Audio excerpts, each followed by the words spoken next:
ਧੰਨ ਧੰਨ ਸਤਿਗੁਰੂ ਗੁਰੂ ਨਾਨਕ ਦੇਵ ਸਾਹਿਬ ਜੀ ਮਹਾਰਾਜ ਮਾਝ ਰਾਗ ਦੀਆਂ ਅਸ਼ਟਪਦੀਆਂ ਵਿੱਚ ਪਾਵਨ ਪਵਿੱਤਰ ਉਪਦੇਸ਼ 109 ਅੰਗ ਤੇ ਸਤਿਗੁਰੂ ਮਹਾਰਾਜ ਬਖਸ਼ਿਸ਼ ਕਰ ਰਹੇ ਹਨ। ਹੁਣ ਤੱਕ ਕੁੱਲ 50 ਸ਼ਬਦ ਸ਼ਰਵਣ ਕੀਤੇ ਨੇ ਮਾਝ ਰਾਗ ਦੇ। ਸੋ ਇਸ ਤਰ੍ਹਾਂ ਹੁਣ ਮਹਾਰਾਜ ਜੀ ਬਖਸ਼ਿਸ਼ ਕਰਦੇ ਹਨ 51ਵਾਂ ਸ਼ਬਦ ਅਸ਼ਟਪਦੀਆਂ ਦੇ ਰੂਪ ਵਿੱਚ। ਰਾਗ ਮਾਝ ਅਸ਼ਟਪਦੀਆਂ। ਮਾਝ ਰਾਗ ਦੀਆਂ ਅਸ਼ਟਪਦੀਆਂ ਤੋਂ ਭਾਵ ਹੈ ਅਸ਼ਟ ਮਤਲਬ 8 ਪਦੀਆਂ ਪੌੜੀਆਂ। 8 ਪੌੜੀਆਂ ਵਾਲਾ ਸ਼ਬਦ ਹੋਵੇਗਾ। ਪਹਿਲਾਂ 4-4 ਪੌੜੀਆਂ ਵਾਲੇ ਸ਼ਬਦ ਆਏ ਨੇ। ਸੋ ਇਸ ਤੋਂ ਇਹ ਦੁੱਗਣੀਆਂ ਪੌੜੀਆਂ ਹੋਣਗੀਆਂ 8। ਮਹੱਲਾ ਪਹਿਲਾ। ਘਰ ਪਹਿਲਾ। ਪਹਿਲੇ ਪਾਤਸ਼ਾਹ ਗੁਰੂ ਨਾਨਕ ਦੇਵ ਜੀ ਮਹਾਰਾਜ ਕਿਰਪਾ ਕਰ ਰਹੇ ਨੇ ਸੰਗਤਾਂ ਤੇ, ਵਰਖਾ ਕਰ ਰਹੇ ਨੇ ਨਾਮ ਦੀ। ਘਰ ਪਹਿਲਾ। ਪਹਿਲੇ ਘਰ ਸੁਰਤਾਲ 'ਚ ਗਾਉਣ ਦਾ ਆਪ ਜੀ ਨੇ ਹੁਕਮ ਕੀਤਾ ਹੈ ਰਾਗੀ ਸਿੰਘਾਂ ਲਈ। ਇੱਕ ਓੰਕਾਰ ਸਤਿਗੁਰ ਪ੍ਰਸਾਦਿ। ਜੋ ਪ੍ਰਮਾਤਮਾ ਵਾਹਿਗੁਰੂ ਹੈ, ਜਿਸ ਨੂੰ ਸੰਸਾਰ ਕਹਿੰਦਾ ਹੈ, ਉਹ ਸਾਰਿਆਂ ਨੂੰ ਬਣਾਉਣ ਵਾਲਾ, ਇਹ ਪਾਲਣਾ ਕਰਨ ਵਾਲਾ, ਸਮਾਪਤੀ ਕਰਨ ਵਾਲਾ। ਸੋ ਜਿਸ ਵਾਹਿਗੁਰੂ ਨੇ ਓੰਕਾਰ ਅੱਖਰ ਉਚਾਰਨ ਕਰਕੇ ਸ੍ਰਿਸ਼ਟੀ ਦੀ ਰਚਨਾ ਕੀਤੀ ਹੈ। ਓੰਕਾਰ ਕੇਵਲ ਇੱਕੋ ਇੱਕ ਹੈ। ਸੋ ਓੰ ਅੱਖਰ ਵਿੱਚ 3 ਆ ਜਾਂਦੇ ਨੇ, ਰਜੋ ਤਮੋ ਸਤੋ, ਪਰ ਓੰਕਾਰ ਵਿੱਚ ਕੇਵਲ ਪਰਮਾਤਮਾ ਜੋ ਇੱਕੋ ਇੱਕ ਹੈ। ਸਤਿਗੁਰੂ ਦੀ ਜਦੋਂ ਬਖਸ਼ਿਸ਼ ਹੁੰਦੀ ਹੈ, ਜਿਸ ਉੱਤੇ ਪ੍ਰਸਾਦ ਕਿਰਪਾ ਹੁੰਦੀ, ਸਤਿਗੁਰੂ ਆਪ ਦੇਖਦੇ ਨੇ ਕਿ ਇਹ ਬੰਦਾ ਕਿਰਪਾ ਦਾ ਪਾਤਰ ਹੈ, ਉਦੋਂ ਉਸ ਬੰਦੇ ਉੱਤੇ ਮਿਹਰ ਕਰਕੇ ਉਹਨੂੰ ਗੁਰੂ ਵਾਲਾ ਬਣਨ ਲਈ ਪ੍ਰੇਰਨਾ ਹੋ ਜਾਂਦੀ ਹੈ। ਸੰਗਤ ਵਿੱਚ ਆਉਣ ਦੀ ਪ੍ਰੇਰਨਾ ਸਤਿਗੁਰੂ ਵੱਲੋਂ ਹੁੰਦੀ ਹੈ। ਫਿਰ ਸਤਿਗੁਰੂ ਜੀ ਸੰਗਤ ਵਿੱਚ ਕਿਰਪਾ ਕਰਕੇ ਓਂਕਾਰ ਦਾ ਉਪਦੇਸ਼ ਦਿੰਦੇ ਨੇ। ਓਂਕਾਰ ਕੌਣ ਹੈ? ਕੇਵਲ ਇੱਕੋ ਇੱਕ ਹੈ। ਕਿਉਂ ਗੁਰਸਿੱਖ ਨੂੰ ਇੱਕ ਓਂਕਾਰ ਦੇ ਨਾਲ ਸਤਿਗੁਰੂ ਜੋੜਦੇ ਨੇ। ਸੋ ਅਸ਼ਟਪਦੀਆਂ ਵਿੱਚ ਰਹਾਉ ਦੀਆਂ ਪੰਗਤੀਆਂ ਹਨ। ਮਹਾਰਾਜ ਫਰਮਾਉਂਦੇ ਨੇ, ਹਉ ਵਾਰੀ ਜੀਉ ਵਾਰੀ ਸ਼ਬਦ ਸੁਹਾਵਣਿਆ, ਅੰਮ੍ਰਿਤ ਨਾਮ ਸਦਾ ਸੁਖ ਦਾਤਾ, ਗੁਰਮਤੀ ਮਨ ਵਸਾਵਣਿਆ ਰਹਾਉ। ਸ਼ਬਦ ਪ੍ਰਾਰੰਭ ਕਰਦੇ ਨੇ, ਸ਼ਬਦ ਰੰਗਾਏ ਹੁਕਮ ਸਬਾਏ, ਸੱਚੀ ਦਰਗਹਿ ਮਹਿਲ ਬੁਲਾਏ। ਹੁਕਮੀ ਜੋ ਪਰਮਾਤਮਾ, ਹੁਕਮ ਦੇ ਕਰਨ ਵਾਲਾ, ਉਸ ਹੁਕਮੀ ਪਰਮਾਤਮਾ ਨੇ ਹੁਕਮ ਕਰਕੇ ਸਤਸੰਗਤ ਰੂਪ ਸੱਚੀ ਦਰਗਾਹ ਵਿੱਚ ਬੁਲਾ ਕੇ ਜਿਨ੍ਹਾਂ ਦੇ ਮਨ ਨੂੰ ਗੁਰ ਸ਼ਬਦ ਰੂਪ ਰੰਗ ਵਿੱਚ ਰੰਗ ਦਿੱਤਾ।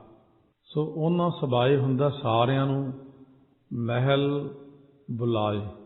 ਮਹਿਲੀ ਪਰਮਾਤਮਾ ਨੇ ਸੱਚੀ ਦਰਗਾਹ ਵਿੱਚ ਬੁਲਾ ਲਿਆ ਆਪਣੇ ਪਾਸ, ਕਿਉਂਕਿ ਉਹਨਾਂ ਨੂੰ ਸਤਿਗੁਰੂ ਦੀ ਕਿਰਪਾ ਹੋਈ। ਸਤਿਗੁਰ ਪ੍ਰਸਾਦ, ਸਤਿਗੁਰੂ ਦੀ ਕਿਰਪਾ ਨਾਲ ਜਦੋਂ ਸੰਗਤ ਵਿੱਚ ਬੁਲਾਇਆ, ਅਕਾਲ ਪੁਰਖ ਵਾਹਿਗੁਰੂ ਨੇ ਆਪਣੇ ਹੁਕਮ ਅਨੁਸਾਰ ਆਪ ਹੀ ਨਿਰਗੁਣ ਰੂਪ ਵਿੱਚ ਹੋ ਕੇ ਪਰਮਾਤਮਾ ਬੈਠੇ, ਆਪ ਹੀ ਆਪਣੇ ਰੂਪ ਨੂੰ ਸਰਗੁਣ ਰੂਪ ਵਿੱਚ ਤਬਦੀਲ ਕਰਕੇ ਸਤਿਗੁਰੂ ਰੂਪ ਹੋ ਕੇ ਬੈਠੇ ਆ।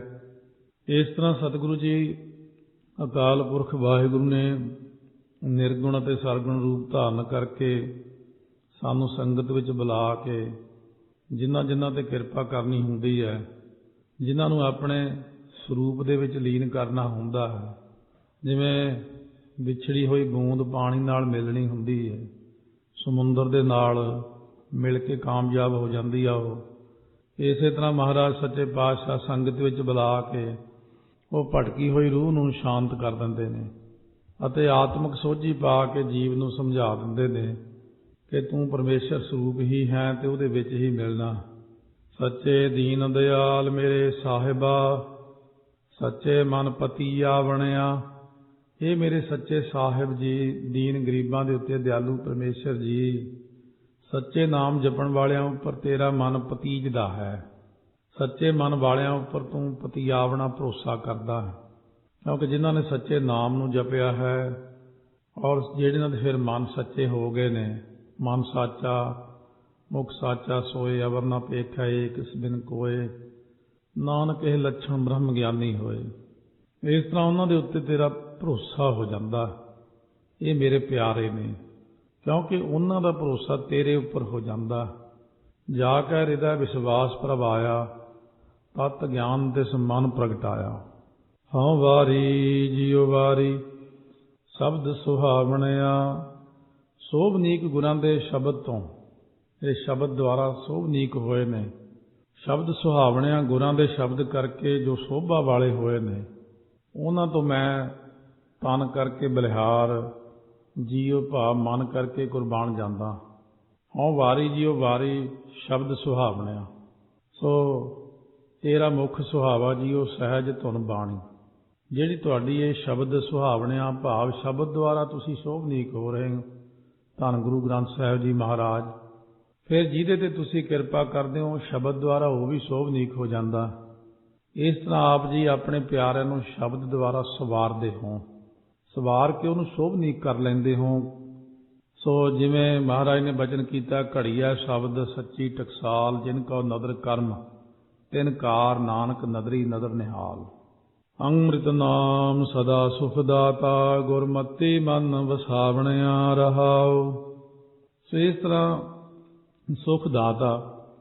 ਸੁਖ ਦਾਤੇ ਵਾਹਿਗੁਰੂ ਦਾ ਨਾਮ ਅੰਮ੍ਰਿਤ ਜਿਹੜਾ ਹੈ, ਅੰਮ੍ਰਿਤ ਨਾਮ ਜੋ ਹੈ ਸਦਾ ਹੀ ਜਿਨ੍ਹਾਂ ਨੇ ਗੁਰਮਤੀਏ ਨੇ, ਜਿਹੜੇ ਗੁਰਮਤ ਲੈਣ ਵਾਲੇ ਨੇ, ਗੁਰੂ ਦੀ ਮੱਤ ਅਨੁਸਾਰ ਹੀ ਚੱਲਦੇ ਨੇ, ਆਪਣੀ ਮੱਤ ਨੂੰ ਛੱਡ ਹੀ ਦਿੱਤਾ।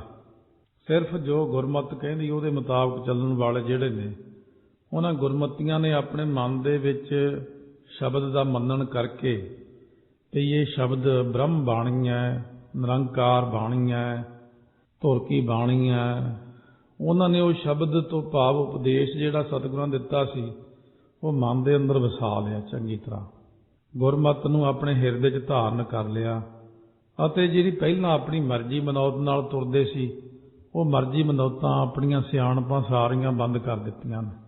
ਉਹਨਾਂ ਨੂੰ ਛੱਡ ਕੇ ਹੁਣ ਗੁਰੂ ਸਾਹਿਬ ਦੇ ਅਨੁਸਾਰ ਚੱਲਦੇ ਨੇ। ਜਿਵੇਂ ਸਤਿਗੁਰ ਕਹਿੰਦੇ ਨੇ, ਜੇ ਦੋ ਗੱਲਾਂ ਚੱਲ ਪੈਣ, ਇੱਕ ਪਾਸੇ ਆਪਣੀ ਮੱਤ, ਇੱਕ ਪਾਸੇ ਗੁਰਮਤ, ਫਿਰ ਇਹਨਾਂ ਦਾ ਟਕਰਾਓ ਹੋ ਕੇ ਦੋ ਚਿੱਤੀ ਤੇ ਦੁਬਿਧਾ ਪੈਦਾ ਹੋ ਜਾਂਦੀ ਹੈ। ਇਹ ਦੋ ਚਿੱਤੀ ਤਾਂਹੀਓ ਪੈਦਾ ਹੁੰਦੀ ਹੈ ਆਪਣੇ ਮਨਾਂ 'ਚ, ਕਿਉਂਕਿ ਇੱਕ ਪਾਸੇ ਤਾਂ ਆਪਾਂ ਆਪਣੀ ਸਿਆਣਪ ਮੂਹਰੇ ਰੱਖ ਲਈ, ਇੱਕ ਪਾਸੇ ਗੁਰੂ ਸਾਹਿਬ ਦੀ ਗੁਰਮਤ ਰੱਖ ਲਈ। ਗੁਰੂ ਸਾਹਿਬ ਦੀ ਗੁਰਮਤ ਨੂੰ ਸਾਹਮਣੇ ਰੱਖ ਕੇ ਕਈ ਵਾਰ ਆਪਾਂ ਸੋਚਦੇ ਹਾਂ ਬਈ ਮੈਨੂੰ ਤਾਂ ਆਹ ਗੱਲ ਚੰਗੀ ਲੱਗਦੀ ਆ, ਮਹਾਰਾਜ ਇੱਦਾਂ ਕਹਿੰਦੇ ਨੇ। ਕਈ ਵਾਰ ਬੰਦੇ ਨੂੰ ਆਪਣੀ ਬੁੱਧੀ ਵੱਡੀ ਲੱਗਦੀ ਹੁੰਦੀ। ਸੋ ਇਸ ਤਰ੍ਹਾਂ ਸਿਆਣੇ ਕਹਿੰਦੇ ਨੇ, ਸੋ ਦੂਜੇ ਦਾ ਧਨ ਵੱਡਾ ਲੱਗਦਾ ਤੇ ਆਪਣੀ ਬੁੱਧੀ ਇਨਸਾਨ ਨੂੰ ਵੱਡੀ ਲੱਗਦੀ ਹੈ। ਜਦੋਂ ਇਨਸਾਨ ਆਪਣੀ ਬੁੱਧੀ ਤੇ ਸਿਆਣਪ ਤੇ ਮਾਣ ਕਰਕੇ ਚੱਲ ਪੈਂਦਾ ਭਈ ਨਹੀਂ ਸਤਿਗੁਰੂ ਨੂੰ ਨਹੀਂ ਪਤਾ, ਮੈਨੂੰ ਜ਼ਿਆਦਾ ਪਤਾ। ਸੋ ਮਹਾਰਾਜ ਕਹਿੰਦੇ ਉਦੋਂ ਦੋ ਚਿੱਤੀ 'ਚ ਦੁਬਿਧਾ 'ਚ ਪੈ ਕੇ ਗੁਰੂ ਤੋਂ ਬੇਮੁਖ ਹੋ ਕੇ ਮਾਰ ਖਾ ਜਾਂਦਾ। ਜਦੋਂ ਮਾਰ ਖਾ ਜਾਂਦਾ ਫਿਰ ਦੌੜ ਕੇ ਆਉਂਦਾ ਗੁਰੂ ਸਾਹਿਬ ਕੋਲ, ਮਹਾਰਾਜ ਮੇਰਾ ਨੁਕਸਾਨ ਹੋ ਗਿਆ। ਸਤਿਗੁਰੂ ਕਹਿੰਦੇ ਤੈਨੂੰ ਕਿਹਨੇ ਕਿਹਾ ਸੀ ਕਿ ਆਪਣੀ ਬੁੱਧੀ ਵਰਤ, ਤੂੰ ਸਾਤੋਂ ਗੁਰਮਤ ਲਏ ਬਿਨਾਂ ਹੀ ਤੁਰਿਆ ਫਿਰਦਾ। ਤੈਨੂੰ ਗੁਰਮਤ ਦਿੱਤੀ ਵੀ ਸੀ ਕਿ ਗੁਰਮਤ ਆਹ ਚੀਜ਼ ਹੈ, ਫਿਰ ਤੂੰ ਪਤਾ ਨਹੀਂ ਕਿਉਂ ਆਪਣੀ ਮਰਜ਼ੀ ਕਰਦਾ। ਉਹ ਤਾਂ ਇੱਕ ਵੱਖਰੀ ਗੱਲ ਹੈ। ਫਿਰ ਮਨਮੁਖ ਭੁੱਲੈ ਭੁਲਾਈ ਹੈ।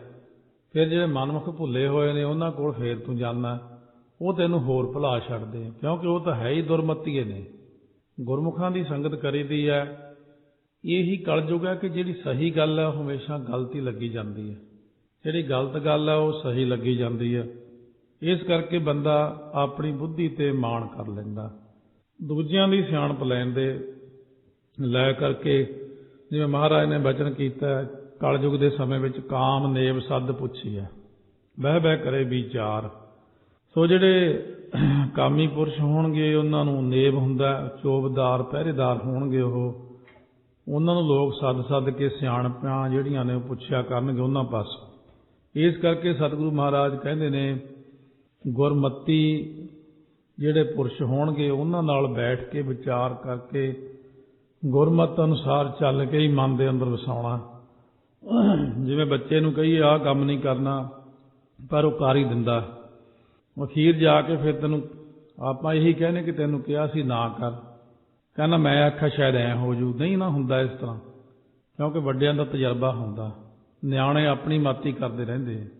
ਇਸੇ ਤਰ੍ਹਾਂ ਸਤਿਗੁਰੂ ਕਹਿੰਦੇ ਤੁਸੀਂ ਆਪਣੀ ਮਤ ਹੀ ਵਰਤਦੇ ਰਹਿੰਦੇ ਹੋ। ਜਿਨ੍ਹਾਂ ਦਾ ਤਜਰਬਾ ਇੰਨੇ ਯੁੱਗਾਂ ਦੀ ਭਗਤੀ ਆ ਉਹਨਾਂ ਨੂੰ ਜ਼ਿਆਦਾ ਪਤਾ ਕਿ ਜਾਂ ਆਪਾਂ ਨੂੰ ਪਤਾ।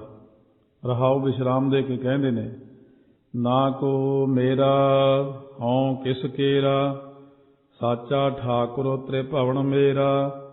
ਜਦ ਕਿ ਮੇਰਾ ਕੋਈ ਵੀ ਨਹੀਂ ਹੈ ਤਾਂ ਫਿਰ ਹਉ ਮੈਂ ਕਿਸ ਕੇਰਾ ਕਿਹਦਾ ਹਾਂ। ਮੈਂ ਵੀ ਕਿਸੇ ਦਾ ਨਹੀਂ ਹਾਂ, ਤਿੰਨਾਂ ਲੋਕਾਂ ਦਾ ਸੱਚਾ ਮਾਲਕ ਮੇਰਾ ਸੁਆਮੀ ਹੈ। ਨਾ ਕੋ ਮੇਰਾ ਹਉ ਕਿਸ ਕੇਰਾ, ਨਾ ਕੋਈ ਮੇਰਾ ਇੱਥੇ, ਨਾ ਮੈਂ ਕਿਸੇ ਦਾ। ਕਹਿੰਦੇ ਜੇ ਤਿੰਨਾਂ ਲੋਕਾਂ ਦਾ ਸੱਚਾ ਮਾਲਕ ਆ ਉਹੀ ਮੇਰਾ ਮਾਲਕ ਹੈ। ਬਸ ਜਦੋਂ ਆਪਾਂ ਇੱਥੇ ਚੱਲ ਕੇ ਬਿਰਤੀ ਨੂੰ ਖੜਾ ਲਿਆ ਕਿ ਉਹੀ ਮੇਰਾ ਮਾਲਕ ਹੈ, ਸੰਸਾਰ ਦੇ ਲੋਕਾਂ ਦਾ ਜਦੋਂ ਆਪਾਂ ਸਲਾਹ ਲੈਣੀ ਛੱਡਤੀ, ਗੁਰਮਤੀਆਂ ਦੀ ਸਲਾਹ ਲਈ, ਤਾਂ ਜੀਵ ਦਾ ਗੁਰਸਿੱਖੀ ਵਿੱਚ ਕਾਮਯਾਬ ਹੋਣਾ ਸੁਤੇ ਸਿੱਧੀ ਹੋ ਜਾਂਦਾ। ਹਉ ਮੈਂ ਕਰ ਕਰ ਜਾਏ ਕਨੇਰੀ, ਕਰ ਅਵਗਣ ਪਛੋਤਾਵਣਿਆ। ਮਹਾਰਾਜ ਕਹਿੰਦੇ ਇਹ ਜਿਹੜੀ ਸੰਸਾਰ ਦੇ ਅੰਦਰ ਹੰਗਤਾ ਮਮਤਾ ਕਰ ਕਰਕੇ ਬਹੁਤੀ ਦੁਨੀਆ ਤੁਰੀ ਜਾਂਦੀ ਹੈ ਅਤੇ ਔਗਣਾਂ ਨੂੰ ਕਰਕੇ ਫਿਰ ਬਾਅਦ ਵਿੱਚ ਪਛਚਾਤਾਪ ਕਰਦੀ ਹੈ। ਪਹਿਲਾਂ ਤਾਂ ਹਉਮੈ ਕਰਕੇ ਗੁਰੂ ਸਾਹਿਬ ਦੇ ਕੋਈ ਬਚਨ ਨਹੀਂ ਸੁਣੇ, ਬਈ ਅਸੀਂ ਤਾਂ ਪਹਿਲਾਂ ਹੀ ਬੜੇ ਸਿਆਣੇ ਹਾਂ, ਵੀ ਸਾਨੂੰ ਤਾਂ ਸਾਰਾ ਹੀ ਪਤਾ ਹੈ। ਜੇ ਕਿਸੇ ਨੂੰ ਕਹੀਏ ਆਪਾਂ ਚਲੋ ਕਥਾ ਸੁਣਦੇ ਹਾਂ, ਉਹ ਕਹਿੰਦਾ ਸਾਨੂੰ ਤਾਂ ਪਹਿਲਾਂ ਹੀ ਪਤਾ ਜੋ ਤੁਸੀਂ ਉੱਥੇ ਦੱਸਣਾ। ਤੁਸੀਂ ਕਹੋਗੇ ਸਵੇਰੇ ਉੱਠ ਕੇ ਨਹਾਇਆ ਕਰੋ, ਬਾਣੀ ਪੜ੍ਹਿਆ ਕਰੋ, ਸੱਚ ਬੋਲਿਆ ਕਰੋ, ਆਹ ਕਰਿਆ ਕਰੋ, ਉਹ ਕਰਿਆ ਕਰੋ, ਸਾਨੂੰ ਸਾਰਾ ਹੀ ਪਤਾ। ਇਸ ਕਰਕੇ ਉਹ ਆਪਣੀ ਚਤਰਾਈ ਸਿਆਣਪ ਹਉਮੈ ਦੇ ਨਾਲ ਹੀ ਮਹਾਰਾਜ ਕਹਿੰਦੇ ਫਿਰ ਔਗਣ ਕਰਨੇ ਸ਼ੁਰੂ ਕਰ ਦਿੰਦੇ ਨੇ। ਕਿਉਂਕਿ ਗੁਰੂ ਦੀ ਕਿਰਪਾ ਕਿੱਥੋਂ ਲੈਣੀ ਹੈ? ਸਿਆਣਪ ਤਾਂ ਚਲੋ ਆ ਗਈ ਆਪਣੇ ਕੋਲੇ, ਮੰਨ ਲੈਂਦੇ ਬੰਦਾ ਸਿਆਣਾ ਹੈ, ਪਰ ਗੱਲ ਤਾਂ ਕਿਰਪਾ ਨਾਲ ਚੱਲਣੀ ਸੀ। ਜਦੋਂ ਗੁਰੂ ਸਾਹਿਬ ਤੋਂ ਆਪਾਂ ਨੇ ਗੁਰਮਤ ਲਈ ਤਾਂ ਨਾਲ ਕਿਰਪਾ ਵੀ ਲਈ। ਆਮ ਬੰਦੇ ਸਿਆਣਪ ਤਾਂ ਦੇ ਦਿੰਦੇ ਪਰ ਕਿਰਪਾ ਨਹੀਂ ਕਰ ਸਕਦੇ। ਇਸ ਕਰਕੇ ਜਿਹੜੀ ਵੱਡੀ ਚੀਜ਼ ਆ ਉਹ ਕਿਰਪਾ ਹੈ।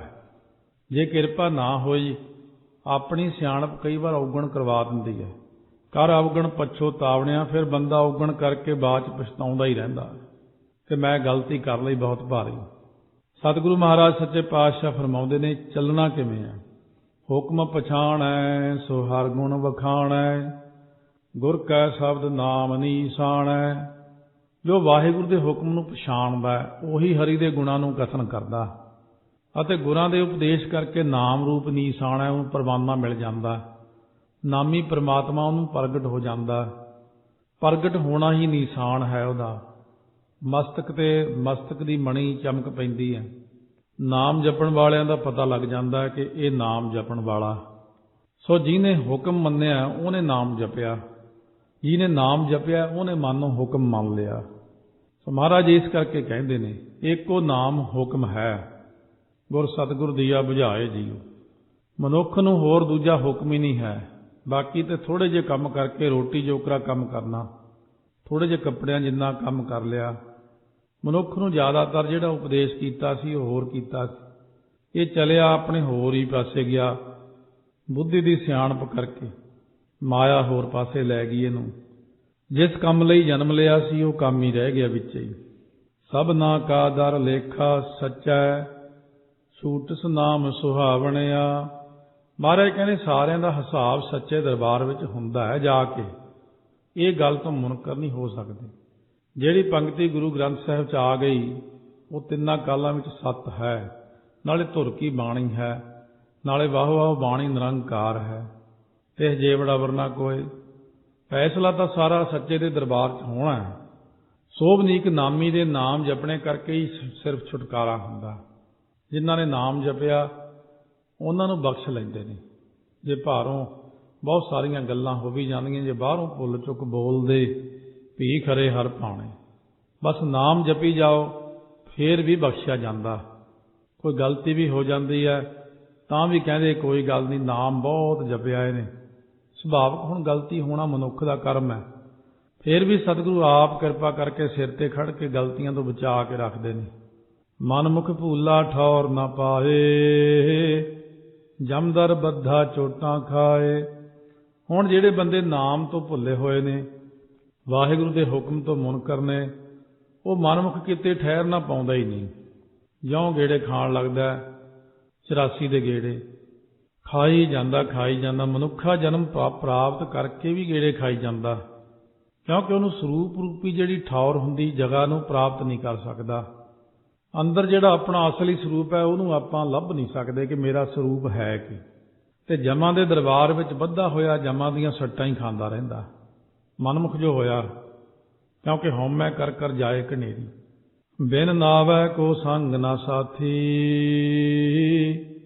ਮੁਕਤੇ ਨਾਮ ਧਿਆਵਣਾ। ਬਿਨ ਨਾਵੈ ਕੋ ਸੰਗ ਨਾ ਸਾਥੀ, ਮੁਕਤੇ ਨਾਮ ਧਿਆਵਣਿਆ। ਵਾਹਿਗੁਰੂ ਦੇ ਨਾਮ ਤੋਂ ਬਿਨਾਂ ਕੋਈ ਸੰਗ ਦਾ ਸਾਥੀ ਬਣਿਆ ਹੀ ਨਹੀਂ, ਨਾਲ ਦਾ ਕੋਈ ਸੰਗੀ ਸਾਥੀ ਹੈ ਹੀ ਨਹੀਂ, ਕਿਉਂਕਿ ਨਾਮ ਧਿਆਵਣ ਵਾਲਾ ਹੀ ਜਮਾਂ ਦੇ ਦੁੱਖਾਂ ਤੋਂ ਮੁਕਤੇ ਤੋਂ ਭਾਵ ਹੁੰਦਾ, ਛੁੱਟਦਾ, ਬਚਦਾ, ਬੰਧਨ ਮੁਕਤ ਹੁੰਦਾ। ਹੋਰ ਕੋਈ ਸਾਥੀ ਨਹੀਂ ਹੈ ਨਾਮ ਤੋਂ ਬਿਨਾਂ। ਕਿੰਨੇ ਮਰਜ਼ੀ ਸਾਥੀ ਬਣਾ ਲਓ, ਇਹ ਜੀ ਮੇਰਾ ਫਲਾਨਾ ਸਾਥੀ ਹੈ, ਇਹ ਫਲਾਨਾ ਦੋਸਤ ਹੈ, ਇਹ ਫਲਾਨਾ ਹੈ, ਇਹ ਜੀਵਨ ਸਾਥੀ ਹੈ, ਪਰ ਸਰੀਰ ਤਾਂ ਇਕੱਲਿਆਂ ਨਹੀਂ ਛੱਡਣਾ। ਮਹਾਰਾਜ ਕਹਿੰਦੇ ਅੰਤਮ ਸਮੇਂ ਤਾਂ ਇਕੱਲਿਆਂ ਨਹੀਂ ਜਾਣਾ, ਕੋਈ ਸਾਥੀ ਨਹੀਂ ਨਾਮ ਤੋਂ ਬਿਨਾਂ। ਮਹਾਰਾਜ ਕਹਿੰਦੇ ਪਾਰ ਬ੍ਰਹਮ ਭਇਓ ਸਾਥੀ, ਇੱਕ ਪਾਰ ਬ੍ਰਹਮ ਪਰਮੇਸ਼ਰ ਹੀ ਸਾਡਾ ਸਾਥੀ ਹੈ। ਸਾਖਤ ਕੂੜੇ ਸੱਚ ਨ ਭਾਵੈ, ਦੁਬਿਧਾ ਬਾਧਾ ਆਵੈ ਜਾਵੈ। ਝੂਠਿਆਂ ਪਦਾਰਥਾਂ 'ਚ ਲੱਗਣ ਕਰਕੇ ਜਿਹੜੇ ਨਸਰਦਕ ਬੰਦੇ ਨੇ, ਉਹਨਾਂ ਨੂੰ ਸੱਚਾ ਨਾਮ ਜਪਣਾ ਚੰਗਾ ਹੀ ਨਹੀਂ ਲੱਗਦਾ, ਕਿਉਂਕਿ ਉਹਨਾਂ ਦੀ ਮਨ ਦੀ ਖਿੱਚ ਉਧਰ ਨੂੰ ਬਣੀ ਹੋਈ ਹੈ। ਉਧਰ ਨੂੰ ਸੰਸਾਰ ਵਿੱਚ ਜਿੰਨੀਆਂ ਚੀਜ਼ਾਂ ਖਿੱਚ ਪਾਉਂਦੀਆਂ ਨੇ, ਤੇ ਮਾੜੇ ਮਨ ਵਾਲਾ ਬੰਦਾ ਛੇਤੀ ਖਿੱਚਿਆ ਜਾਂਦਾ ਦੂਜੇ ਪਾਸੇ ਨੂੰ, ਗਲਤ ਪਾਸੇ ਨੂੰ। ਇਸ ਕਰਕੇ ਸਤਿਗੁਰੂ ਮਹਾਰਾਜ ਕਹਿੰਦੇ ਦੁਬਿਧਾ ਵਿੱਚ ਬੱਧਾ ਹੋਣ ਕਰਕੇ ਮੁੜ ਮੁੜ ਕੇ ਆਵੈ ਜਾਵੈ, ਜੰਮਦਾ ਮਰਦਾ ਰਹਿੰਦਾ ਬਾਰ-ਬਾਰ। ਪਰ ਇਹ ਵੀ ਸਤਿਗੁਰੂ ਜੀ ਕਹਿੰਦੇ ਹੁਣ ਮਸਤਕ ਦੇ ਕਈ ਪਿਛਲੇ ਜਨਮਾਂ ਦੇ ਕੀਤੇ ਹੋਏ ਕਰਮਾਂ ਅਨੁਸਾਰ ਹੀ ਲੇਖ ਪੈ ਜਾਂਦੇ ਨੇ। ਲਿਖਿਆ ਲੇਖ ਨਾ ਮੇਟੈ ਕੋਈ, ਗੁਰਮੁਖ ਮੁਕਤ ਕਰਾਵਣਿਆ। ਮੱਥੇ ਉੱਪਰ ਜੋ ਲੇਖ ਲਿਖਿਆ ਗਿਆ ਉਹਨੂੰ ਭੋਗੇ ਤੋਂ ਬਿਨਾਂ ਕੋਈ ਮੇਟ ਨਹੀਂ ਸਕਦਾ। ਉਹ ਪਾਰ ਬ੍ਰਹਮ ਜੀ ਨੇ ਲਿਖ ਦਿੱਤਾ ਲੇਖ। ਕਹਿੰਦੇ ਇਹ ਸੱਚ, ਕਿਉਂਕਿ ਪ੍ਰਮਾਤਮਾ ਸੱਚ ਸਰੂਪ ਹੋਣ ਕਰਕੇ ਉਹਦੇ ਲਿਖੇ ਹੋਏ ਨੂੰ ਕੋਈ ਨਹੀਂ ਮੇਟ ਸਕਦਾ, ਕੋਈ ਵੀ। ਉਹ ਤਾਂ ਉਸੇ ਤਰ੍ਹਾਂ ਹੀ ਭੁਗਤਣਾ ਹੀ ਪੈਂਦਾ ਜਿਵੇਂ ਲਿਖ ਦਿੱਤਾ ਉਹਨਾਂ ਨੇ। ਇੱਕ ਤਰਲਾ ਹੈ ਸਤਿਗੁਰਾਂ ਦੇ ਅੱਗੇ, ਜੇ ਸਤਿਗੁਰੂ ਕਿਰਪਾ ਕਰ ਦੇਣ, ਫਿਰ ਸਤਿਗੁਰੂ ਕਿਰਪਾ ਕਰਕੇ ਕਈ ਵਾਰੀ ਜੇ ਬਾਹਲੀ ਦੇਖੇ ਵੀ ਸੇਵਾ ਬਹੁਤ ਕਰਦਾ ਵਿਚਾਰਾ, ਭਗਤੀ ਕਰਦਾ, ਬਾਣੀ ਵੀ ਬੜੀ ਪੜ੍ਹਦਾ, ਫਿਰ ਸਤਿਗੁਰੂ ਇੱਕ ਕਿਰਪਾ ਕਰ ਦਿੰਦੇ ਨੇ ਕਿ ਉਹਦੇ ਲੇਖ ਨੂੰ ਸੁਪਨੇ 'ਚ ਭੁਗਤਾ ਦਿੰਦੇ ਆ, ਜਾਂ ਸਤਿਗੁਰੂ ਇਹ ਕਰਦੇ ਨੇ ਲੇਖ ਨੂੰ ਨਰਮ ਪਾ ਦਿੰਦੇ ਨੇ।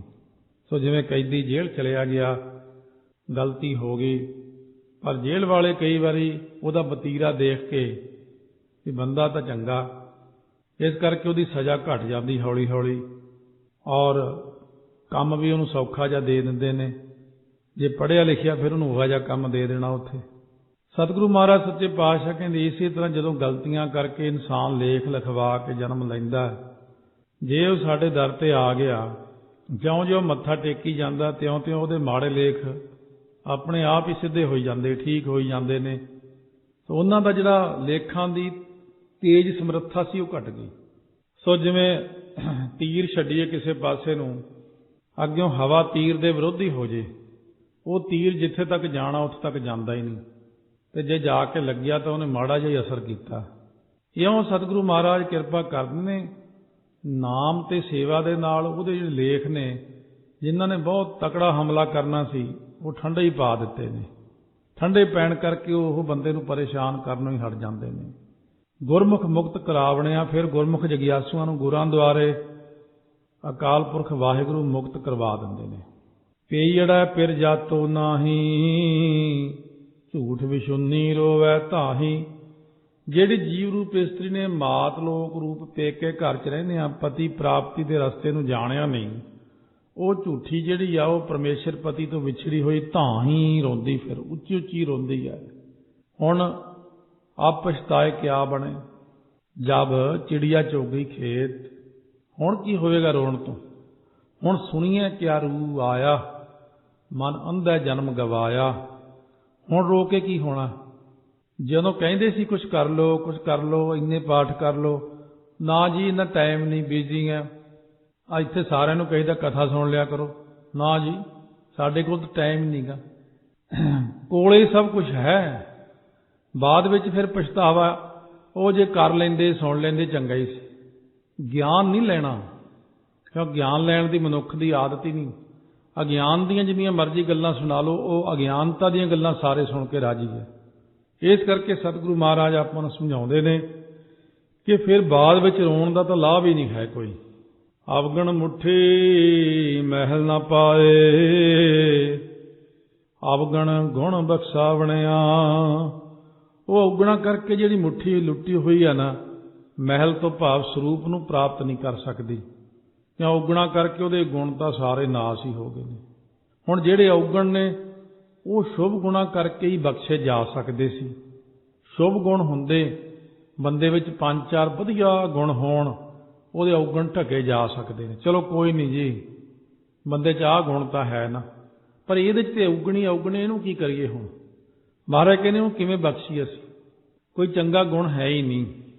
ਪੇਜੜੈ ਜਿਨ ਜਾਤਾ ਪਿਆਰਾ, ਗੁਰਮੁਖ ਬੂਝੈ ਤਤ ਵਿਚਾਰਾ। ਜਿਹਨੇ ਮਾਤ ਲੋਕ ਰੂਪੀ ਪੇਕੇ ਘਰ 'ਚ ਰਹਿੰਦਿਆਂ ਪਿਆਰੇ ਪਤੀ ਪਰਮੇਸ਼ਰ ਨੂੰ ਜਾਣਿਆ, ਉਸ ਗੁਰਮੁਖ ਤੋਂ ਪੁੱਛ ਕੇ ਬੁੱਝ ਕੇ ਜਿਨ੍ਹਾਂ ਨੇ ਜੀਵ ਬ੍ਰਹਮ ਦੀ ਏਕਤਾ ਦੇ ਵਿਚਾਰ ਨੂੰ ਸਮਝ ਲਿਆ ਹੈ, ਹੌਲੀ ਹੌਲੀ ਕੋਲ ਬੈਠ ਕੇ ਗੁਰਮਤ ਲੈ ਲਈ, ਗਿਆਨ ਲੈ ਲਿਆ ਹੈ। ਆਵਣ ਜਾਣਾ ਠਾਕ ਰਹਾਏ, ਸੱਚਾ ਨਾਮ ਸਮਾਵਣਿਆ। ਸੱਚੇ ਨਾਮੀ ਵਿੱਚ ਸਮਾਵਣਿਆ ਹੁੰਦਾ ਭੇਦ ਹੋ ਕੇ ਉਹਨਾਂ ਦਾ ਜਨਮ ਮਰਨ ਨੂੰ ਸਤਿਗੁਰੂ ਜੀ ਠਾਕ ਰਹਾਏ, ਰੋਕ ਰੱਖਿਆ ਗੁਰੂ ਸਾਹਿਬ ਨੇ। ਜਦੋਂ ਭਾਈ ਦਿਆਲ ਦਾਸ ਨੂੰ ਕਿਹਾ ਅੰਮ੍ਰਿਤ ਛਕ, ਅੰਮ੍ਰਿਤ ਛਕ ਕੇ ਦਿਆਲ ਸਿੰਘ ਬਣ ਗਿਆ। ਸੋ ਸਾਬੋ ਕੀ ਤਲਵੰਡੀ ਦਮਦਮਾ ਸਾਹਿਬ 10ਵੇਂ ਪਾਤਸ਼ਾਹ ਨੇ ਛਕਾਇਆ ਅੰਮ੍ਰਿਤ। ਉਸ ਵਕਤ ਜਦੋਂ ਅੰਮ੍ਰਿਤ ਛਕਿਆ, ਦੂਸਰੇ ਦਿਨ ਜਦੋਂ ਮਹਾਰਾਜ ਦੇ ਸਾਹਮਣੇ ਆ ਕੇ ਬੈਠਿਆ, ਸਤਿਗੁਰੂ ਕਹਿੰਦੇ ਦਿਆਲ ਦਾਸ ਦਿਆਲ ਸਿੰਘ ਬਣ ਕੇ ਵੀ ਦਿਲ ਜਿਹਾ ਛੱਡ ਕੇ ਬੈਠਾ। ਕਹਿਣ ਲੱਗੇ ਮਹਾਰਾਜ ਸੱਚੇ ਪਾਤਸ਼ਾਹ, ਰਾਤ ਨੂੰ ਹੁਣ ਅੰਮ੍ਰਿਤ ਤਾਂ ਛਕਿਆ, ਬਾਣੀ ਵੀ ਪੜ੍ਹੀ ਹੈ, ਮੈਂ ਸੁਪਨੇ ਬਹੁਤ ਮਾੜੇ ਹਨ। ਮਹਾਰਾਜ ਕਹਿੰਦੇ ਫਿਰ ਦੱਸ ਕੀ ਹੋਇਆ ਸੁਪਨੇ 'ਚ? ਕਹਿਣ ਲੱਗੇ ਮਹਾਰਾਜ ਰਾਤ ਨੂੰ ਕਿਤੇ ਬਿੱਲਾ ਬਣਿਆ, ਚੜ੍ਹਾਈ ਕਰ ਗਿਆ, ਫਿਰ ਕੂਕਰ ਬਣ ਗਿਆ, ਚੜ੍ਹਾਈ ਕਰ ਗਿਆ, ਫਿਰ ਸੱਪ ਬਣ ਗਿਆ, ਠੂਹਾਂ ਬਣ ਗਿਆ, ਸਾਰੀ ਰਾਤ ਜੰਮਦਾ ਮਰਦਾ ਹੀ ਰਿਹਾ ਮੈਂ ਤਾਂ। ਮਹਾਰਾਜ ਸੱਚੇ ਪਾਤਸ਼ਾਹ ਕਹਿਣ ਲੱਗੇ 150 ਜਨਮ ਹਲੇ ਬਾਕੀ ਸੀ। ਅੰਮ੍ਰਿਤ ਛਕਣ ਕਰਕੇ 150 ਜਨਮ ਅਸੀਂ ਸੁਪਨੇ 'ਚ ਹੀ ਭੁਗਤਾਤਾ ਤੇਰਾ। ਸਤਿਗੁਰੂ ਦੀ ਇਹ ਸਮਰੱਥਾ ਹੁੰਦੀ ਹੈ। ਸੋ ਜਿਵੇਂ ਆਪਾਂ ਆਪਣੇ ਹੱਥ 'ਚ ਰਿਮੋਟ ਹੋਵੇ, ਜਿਹੜੀ ਚੀਜ਼ ਨਹੀਂ ਦੇਖਣੀ ਗਾਹਾਂ ਕਰ ਦਿਓ, ਖਤਮ ਹੋ ਗਈ ਗੱਲ। ਮਹਾਰਾਜ ਜੀ ਵੀ ਇਸੇ ਤਰ੍ਹਾਂ ਕਰਦੇ, ਜੇ ਸਿੱਖ ਤੇ ਕਿਰਪਾ ਕਰ ਦੇਣ, ਉਹਦੇ ਲੇਖ ਸੁਪਨੇ ਮਾਤਰੀ ਭੁਗਤਾ ਕੇ ਸਮਾਪਤੀ ਕਰ ਦਿੰਦੇ ਉਹਨਾਂ ਦੀ।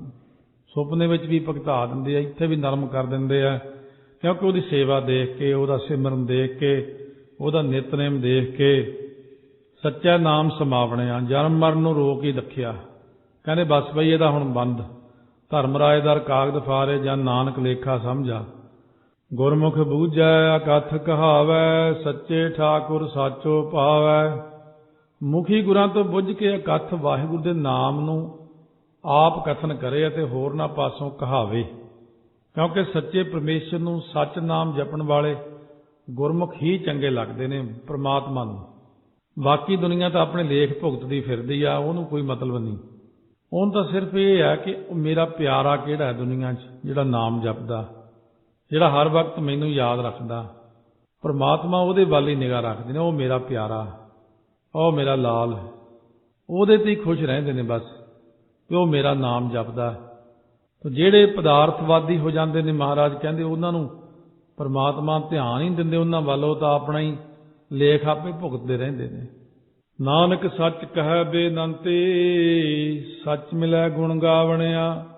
ਮਹਾਰਾਜ ਧੰਨ ਗੁਰੂ ਨਾਨਕ ਸਾਹਿਬ ਕਹਿੰਦੇ ਨੇ, ਇਉਂ ਕਥਨ ਕਰਦੇ, ਕਹਿੰਦੇ ਸੱਚ ਕਹੈ ਬੇਨੰਤੀ। ਸੱਚ ਸਰੂਪ ਪ੍ਰਮਾਤਮਾ ਵਾਹਿਗੁਰੂ ਦੇ ਅੱਗੇ ਸੱਚੀ ਬੇਨਤੀ ਕਹਿ ਕੇ ਗੁਣਾਂ ਨੂੰ ਗਾਉਣਾ ਕਰੇ ਤਾਂ ਹੀ ਸੱਚਾ ਪ੍ਰਮਾਤਮਾ ਮਿਲਦਾ। ਬੇਨਤੀਆਂ ਕਰੀ ਜਾਓ ਔਰ ਸੱਚੇ ਦੇ ਗੁਣਾਂ ਦਾ ਗਾਇਨ ਕਰੀ ਜਾਓ, ਜੇ ਉਹਨੂੰ ਮਿਲਣਾ। ਜਦੋਂ ਅੰਦਰ ਨਿਸ਼ਾਨਾ ਹੀ ਨਹੀਂ ਮਿਲਦਾ, ਫਿਰ ਇਹ ਵੀ ਸਮਝਾਉਣਾ ਪੈਂਦਾ ਬੰਦੇ ਨੂੰ, ਤਾਂ ਨਿਸ਼ਾਨੇ ਹੀ ਗਲਤ ਰੱਖੀ ਫਿਰਦੇ ਹੈ। ਨਿਸ਼ਾਨਾ ਗਲਤ ਹੈ, ਇਕੱਠੇ ਕਰਨ ਦਾ ਪਦਾਰਥ, ਪੈਸੇ ਜੋੜਨ ਦਾ, ਹੋਰ ਬਣਾ ਲਵਾਂ, ਹੋਰ ਤ੍ਰਿਸ਼ਨਾ ਬਿਰਲੇ ਹੀ ਕੀ ਬੁਝੀ ਹੈ, ਉਹ ਹੋਰ ਪਦਾਰਥ ਅੱਗੇ ਮੰਗੀ ਜਾਂਦਾ। ਸੋ ਇਸ ਕਰਕੇ ਹੋਰ ਜਿਹੜੀ ਹੈ ਨਾ, ਸਹਿਸ ਖੱਟੇ ਲੱਖ ਕੌੜ ਧਾਵੈ। ਤ੍ਰਿਪਤ ਨਾ ਆਵੈ, ਮਾਇਆ ਪਾਛੈ ਪਾਵੈ। ਅਨਕ ਭੋਗ ਵਿਖਿਆ ਕੇ ਕਰੈ, ਨਹਿ ਤ੍ਰਿਪਤ ਆਵੈ, ਖਪ ਖਪ ਮਰੈ। ਬਿਨਾ ਸੰਤੋਖ ਨਹੀਂ ਕੋ ਰਾਜੈ, ਸੁਪਨ ਮਨੋਰਥ ਬਿਰਥੇ ਸਭ ਕਾਜੈ। ਨਾਮ ਰੰਗ ਸਰਬ ਸੁਖ ਹੋਏ, ਬਡਭਾਗੀ ਕਿਸੈ ਪ੍ਰਾਪਤ ਹੋਏ। ਪਹਿਲੇ ਪਾਤਸ਼ਾਹ ਦਾ ਇਹ ਇੱਕ ਸ਼ਬਦ ਸੀ ਅਸ਼ਟਪਦੀਆਂ ਵਿੱਚ,